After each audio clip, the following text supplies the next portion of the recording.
TSM, Cloud9, and Team Liquid all made huge off-season moves, acquiring a World Finalist support, a World Finalist role-swapped bot laner going back to his natural mid lane position, and the top laner from the LEC's 10th place team. Now that the lock-in tournament has given us a first look at SwordArt, Perkz, and Alphari, it's time to render our still entirely too early judgments of how all three are looking on their new teams. TSM fans will be disappointed that the team couldn't at least reach the lock-in semifinals, and SwordArt is sure to catch some of the blame for it since he's the big new signing. His numbers from the tournament, though, were pretty bad. SwordArt had the lowest kill participation of any support in the lock-in tournament. He was involved in barely more than half of TSM's kills, while tying for the third worst death share among supports. That led to one of the lowest KDAs in the tournament at just 1.4.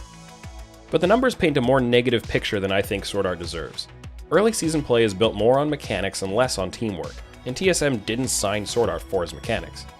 We saw moments during the tournament where he could have made better use of the tools available to him and possibly found some outplays, but couldn't make it happen. That's not to say he has bad hands, but TSM didn't bring in SwordArt to steal games with straight up skill. TSM signed SwordArt for his leadership and shot calling, so it isn't surprising that it'll take longer for that part of his value to show up. During the lock-in tournament, there were some clear instances of TSM failing to be on the same page about a map setup, with SwordArt preparing for a certain reset and map deployment while others on the team pathed for something different. There were also situations where information failed to flow properly from the bottom lane to other members of the team, resulting in people being caught in bad positions. These things aren't necessarily SwordArt's fault, they're just indicators of TSM needing a lot more practice together to figure out their game plans and organize their comms. SwordArt didn't look like a $3 million man in this tournament, but he and TSM need more time together to get on the same page. Once they find their comfort zone and once SwordArt and Lost get more comfortable as a duo, I'm confident we'll see better things from TSM's star support. Perkz has been the victim of some pretty heavy negativity from the community based on his play in the first few weeks of the year, and it's not entirely unwarranted, especially if you came into the year with the assumption that Perkz was somehow going to destroy every LCS mid laner 1v1 and go up 20 CS in every lane matchup. In fact, Perkz finished the tournament 8th out of 11 mids in CSD at 10. Uh-oh, Cloud9, time to meme your big investment into the ground, right? Of course not. This stat is actually cherry-picking a little for a couple of reasons. The first reason is that CSDs don't capture very much information compared to looking at golden experience, which is why I almost never use CSDs in any of my analysis. In GXD at 10, Perkz was 6th of 11, which already feels a little better. The second reason is that you need to look at the champion pool Perkz played. Some of these champions tend to get leads, like Zoe and Twisted Fate, unless you're facing a bigger bully like Lucian or Syndra, which Perkz often was. Others tend to fall behind in lane and either find ways to be useful that don't require individual leads, like Galio, or just tough it out and scale up later, like Akali. Comparing his lane outcomes to the expected numbers from Diamond 1 Plus solo queue, Perkz averaged almost exactly the outcomes his matchups expected. It's actually a little weird how close the numbers were. So Perkz didn't destroy Power of Evil and Jensen in lane, and that's fine, as long as you had calibrated your expectations properly. Perkz showed his quality in a lot of different ways. What I noticed most was how he always knows his role in a team fight, whether it's diving the backline or interrupting a key piece of enemy disengage so his teammates can dive, or YOLOing in for a high-risk, high-reward engage.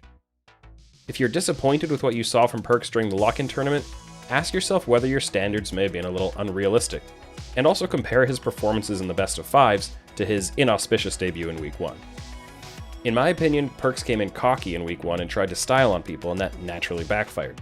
But he played pretty well in the rest of the tournament overall, and he and Cloud9 are only going to get better with more time and practice together. Alphari was the cheapest acquisition out of these three players, but based solely on performance in the lock-in tournament, he's looking like the best pickup, especially after he was awarded Player of the Series for Team Liquid's win in the finals. Playing a champion pool of mostly Gnar, Gangplank, Jace, and Renekton, Alphari took over his lane, carried games, and put up big numbers, leading all top laners in KDA and DPM and placing second in GXD10 and CSPM. Alphari's 54 kills in 14 games were 19 more than the next top laner, which was Fudge with 35 kills in 17 games. This kind of laning pressure and carry potential is exactly what Team Liquid wanted from Alphari when they signed him. They wanted a top laner they could play through and invest resources into, and that's what Alphari is giving them. Whether they could have been doing this all along with Impact is another question, but if Team Liquid had any doubts about that, they'll probably take their 3-0 series win over EG and Alphari's higher farm and damage numbers and consider themselves satisfied. Something to watch as time goes on is how teams respond to Alphari's constant forward pressure in lane. Alphari has always tended to play for lane dominance, assertiveness, and pressure, and that can really pay off, but it can also be predictable and leave him vulnerable to ganks. Evil Geniuses and Cloud9 both took some advantage of this, and Team Liquid will have to be careful to make sure it doesn't become a larger trend as the rest of the LCS starts to figure out how Alphari plays. If you're looking at value for money, Alphari is a pretty easy choice as the strongest of the 3 big signings. But that doesn't mean that Perkz and SwordArt were bad acquisitions, or that they won't be able to surpass him in the coming months. It takes more than a pedigree and a paycheck to dominate the LCS. It also takes good teamwork and a strong team around you. We're seeing signs of all that from Perkz, and SwordArt deserves a lot more time to rally TSM around him before we judge him too harshly. It's officially 2021. And I haven't had my hair cut in a long time, so I'm starting to get kind of this like emo thing going on here. Do you think I can, do you think I could pull this off? Here we go.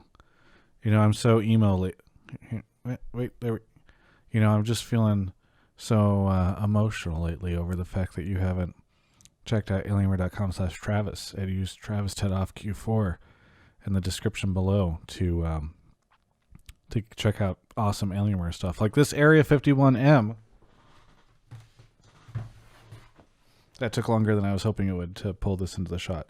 Like this Area 51M, which is an amazing piece of hardware.